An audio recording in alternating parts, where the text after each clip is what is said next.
Hey guys, this is Brian with Android Mixer, and I will be reviewing the Samsung Droid Charge powered by Verizon's 4G LTE network.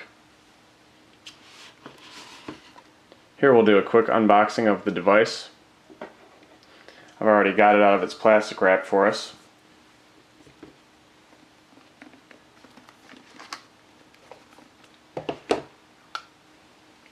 Here's the device itself. As you can see, it's a 4.3-inch Super AMOLED Plus display. It's a relatively thin device here, and it weighs in at just under 150 grams. We've got actual physical buttons on the front as opposed to capacitive buttons. We've got the front-facing camera,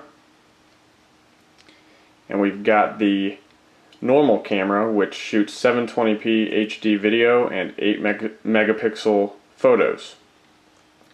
The body of the device is plastic, as you should be used to with most Samsung devices, but I found that it actually has pretty good build quality, and I enjoyed the lighter weight compared to some other devices that I've used. My primary device currently is a HTC Thunderbolt with Verizon 4G LTE, and I actually found myself liking the lighter weight. As you can see on top here, we've got the 3.5mm headphone jack, and then we've got the typical Samsung chin here on the bottom.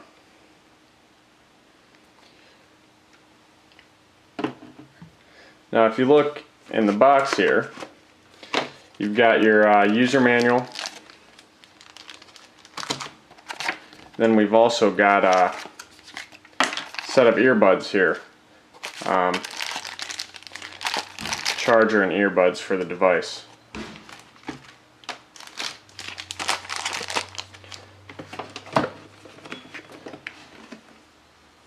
Alright, let me get the packaging out of the way for us, and I'll get underway on the device review here.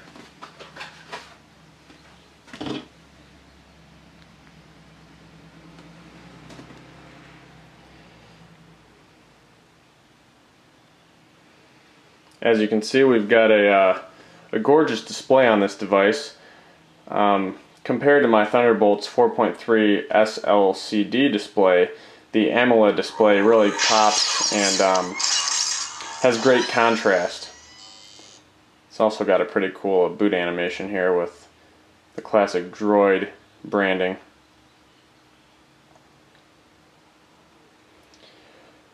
Now the Droid Charge is actually running Android 2.2 Froyo with TouchWiz user interface. Now this really boils down to user opinion, but I found that I liked HTC Sense user interface, even Motorola's Blur type interface that you can find on the Droid 2, the Droid 3, and Droid X over the Samsung TouchWiz. The TouchWiz feels more like a iPhone type imitation here.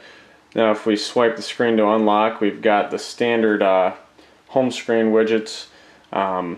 We've got this dock bar along the bottom here with phone, contacts, messaging, and applications. And as you can see, the application layout is more of the iPhone style with different pages, and you swipe between the pages of applications here. Now the device is really snappy, and it's got a 1 GHz Hummingbird processor. Now that's comparable to the iPhone 4 and also any other 1 GHz processor on the market today. The Thunderbolt uses a Snapdragon, but there's really not much of a performance difference as I've found between the two. Now I've brought my HTC Thunderbolt into the room so we can do some device comparisons. I'm going to start off by first doing a quadrant benchmark. Now I know there's a lot of mixed feelings on benchmarks because they can easily be rigged with scripts, and they don't really give an accurate representation of performance on a lot of different devices. But I'm going to do a quadrant here just to give us a baseline performance comparison between the devices that we've got. Now I'm running Cyanogen mod on my Thunderbolt, so keep that in mind. I'm running an AOSP based ROM.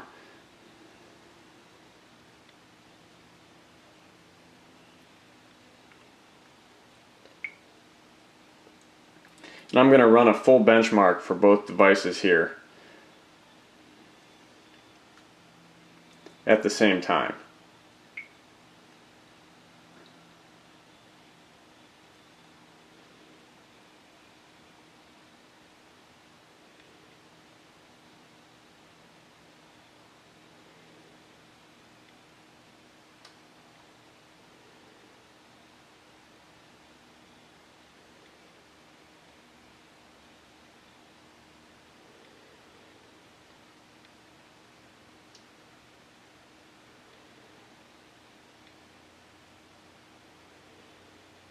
As you can see, both of these devices are performing fairly well on the benchmark, and the Thunderbolt's actually breezing through these. But the Droid Charge is no slouch. It's got really good performance. The interface is really snappy. You would never have any complaints when you're doing normal use or even gaming on the device. I've played some Field Runners HD along with some other games, and I found the performance to be very satisfactory. Now the Nexus, or actually, excuse me, the Thunderbolt scored a 1961, and the Droid Charge scored a 944. Now keep in mind that TouchWiz is running on the Droid Charge, so that has part to do with the lower score, and it's also running Froyo compared to Gingerbread. Now I want to talk a little bit about the battery life, and I found that the Droid Charge's battery life was actually really I was actually impressed with it running the stock ROM and no customizations. I obviously don't run any task killers, which actually end up hurting the battery life more. I left the GPS enabled, and I was still able to make it through the day with normal use, and then charge my device in the evening. I know there's a lot of different custom ROMs and other hacks available to make the battery life better on the Droid Charge, and I was actually satisfied with the stock results. Now I also wanted to show you some LTE 4G speed test results that I ran, and I'll actually show you the history here because I'm currently not in a 4G area. I'm connected with both devices to my home Wi-Fi network. But as you can see here, all of these tests were performed on a 4G LTE network, and it had really impressive speeds here. We had 14,000 kilobits per second, 15,000 kilobits per second, 16,000 kilobits per second, and then I was going into a weaker coverage area, and I still pulled about 11,000 kilobits per second. Sorry about the display shutting off. I should have changed the timeout settings for the review. And then as you can see here, the upload speeds are just as equally impressive. The pings are alright. Usually with a home internet connection you'd be getting pings significantly better than that, but for a mobile device those pings aren't too bad. I've usually experienced around 100 millisecond pings on LTE, so that might have just been a little bit slower than normal. Overall, I was really impressed with the Droid Charge, and I would be happy to own it as my own device. The screen is probably one of the best selling features. It's a gorgeous AMOLED display. It looks really nice, and the device is snappy, the software is reliable. Even though I'm not a big fan of TouchWiz, I know that some people are, and the built-in widgets are pretty nice with TouchWiz. So overall, the Samsung Droid Charge on Verizon's LTE network is definitely a nice device. If you've got any questions, let me know in the comments and I'll do my best to answer for you. And I was about to wrap up, but I forgot to mention that the Droid Charge does have the HDMI output. Now I did mess around with this a little bit on my TV with the mini HDMI to HDMI cable. And what it does is it just simply mirrors the output of the display. It's kind of a cool concept, but as of right now there's not many applications that take advantage of this functionality. So I don't really think that's a big selling point over any other 4G devices on the market. Hopefully you enjoyed my review. Please check out AndroidMixer.com and become a member of the forums. Thank you.